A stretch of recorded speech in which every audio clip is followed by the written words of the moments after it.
So, as a leader, no one can allow violence to take course because the people who are involved in the violence are our children. Today, you could be celebrating that people have been hurt. You don't know your tomorrow. So I call upon the security agencies to do their work. As leaders, we also do our work. Right now, we have just come from church. The preacher of the day has done her work.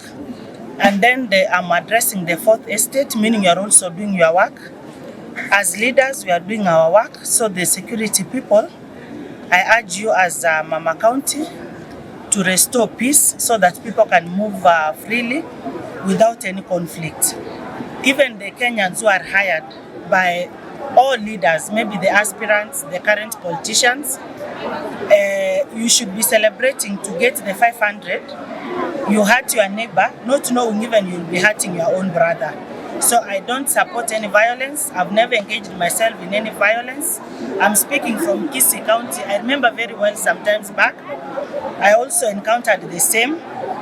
We condemned it in the social media, in the media houses, and everywhere where we managed to air. So I stand firm that violence is not tolerated. Let everyone do his or her work so that you can have a peaceful Kenya.